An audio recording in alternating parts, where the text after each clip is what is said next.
Assalamualaikum warahmatullahi wabarakatuh.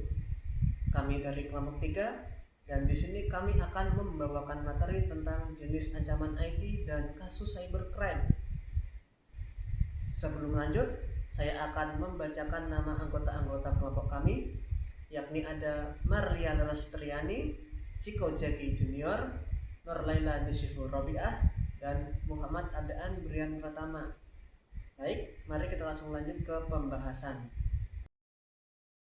Latar belakang sendiri adalah Indonesia menghadapi lonjakan ancaman siber dengan ekonomi digital 130 miliar dolar pada tahun 2025. Target peretas global kebocoran 12 juta data pada tahun 2023 dan prediksi 2 miliar serangan tahunan rugikan sebesar 500 triliun rupiah. Hanya 28% perusahaan siap, sumber daya manusia ahli langka 500 versus 20.000. Sementara penggunaan internet 215 juta atau 77% populasi, rawan DDoS dan ransomware. Jurusan teknologi rekayasa komputer jaringan, latih desain jaringan aman seperti OSPF, BGP, EIGRP, audit trial, dan forensik untuk lindungi infrastruktur nasional. Kita masuk ke jenis ancaman atau threats IT.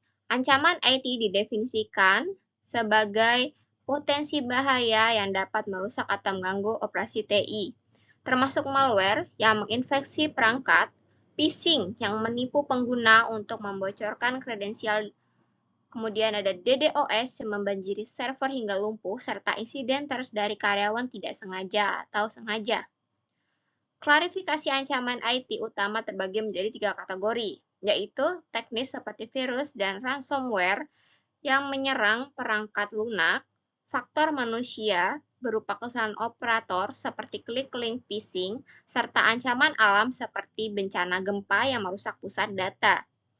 Dampaknya yaitu kebocoran data, gangguan operasional, dan kerugian finansial. Untuk pencegahannya itu melalui firewall, enkripsi, dan pelatihan keamanan. Untuk contohnya sendiri adalah Man in the Middle atau METM attack, penyerangan penyadap komunikasi antar dua perangkat di jaringan Wi-Fi kampus seperti mengintercept data login mahasiswa saat akses hotspot. Pencegahannya adalah gunakan WPA3 dan sertifikat SSL di router. Selanjutnya, saya akan menjelaskan mengenai kasus cybercrime. Cybercrime dapat didefinisikan sebagai segala bentuk kejahatan yang dilakukan melalui media digital, mencakup hacking untuk mengakses sistem tanpa izin, pencurian data pribadi atau finansial, serta penyebaran malware yang dapat merusak infrastruktur jaringan. Di Indonesia sendiri, kasus ini sering melibatkan penipuan online melalui phishing atau serangan langsung terhadap bank digital, yang tidak hanya menyebabkan kerugian materi, tetapi juga erosi kepercayaan publik terhadap teknologi. Hukum yang mengatur ada di UU ITE nomor 11 tahun 2008 yang memberikan sanksi pidana hingga penjara dan denda bagi sang pelaku. Upaya pencegahannya dapat berupa monitoring log, edukasi pengguna, dan kolaborasi dengan pihak berwenang. Sebagai contoh kasusnya, di sini ada phishing melalui email dapat menginfeksi jaringan ketika korban mengklik tautan berbahaya. Malware tersebut kemudian dapat menyebar ke seluruh LAN kampus, seperti yang pernah terjadi pada beberapa universitas yang menyebabkan kebocoran data mahasiswa. Dalam kasus seperti ini, pelaku tetap dapat dikenai sanksi berdasarkan UU ITE di Indonesia. Selanjutnya, IT Audit Trail, yaitu jejak rekam aktivitas sistem seperti log akses, perubahan data, dan transaksi untuk verifikasi keamanan.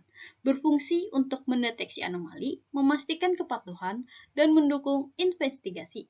Contohnya seperti log server yang mencatat login atau logout pengguna.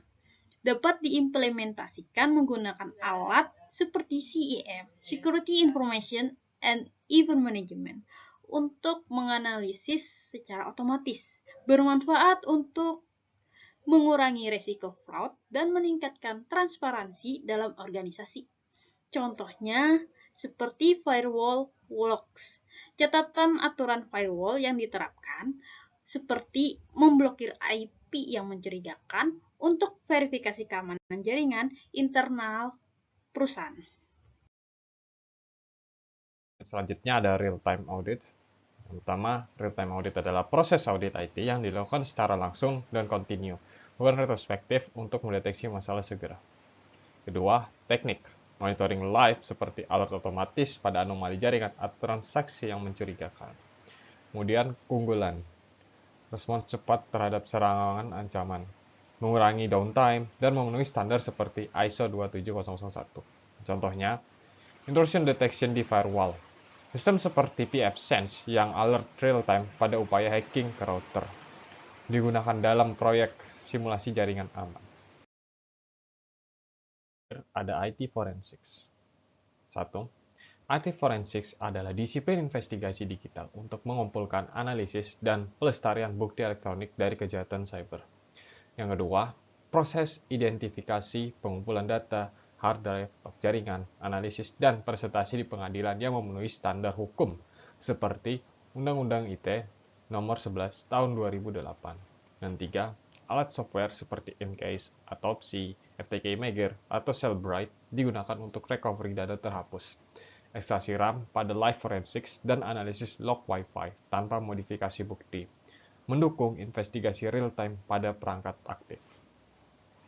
Terakhir, tujuan menentukan penyebab insiden cyber seperti asal malware atau pelaku phishing, serta menyediakan bukti yang dapat diterima pengadilan untuk vonis berdasarkan UU ITE. Contohnya, Mobile Network Forensics, analisis log Wi-Fi di smartphone mahasiswa untuk kasus stalking digital, menggunakan alat seperti Cellbrite dalam konteks jaringan kampus. Sekian dari kelompok kami. Jika ada salah kata kami mohon maaf. Assalamualaikum warahmatullahi wabarakatuh.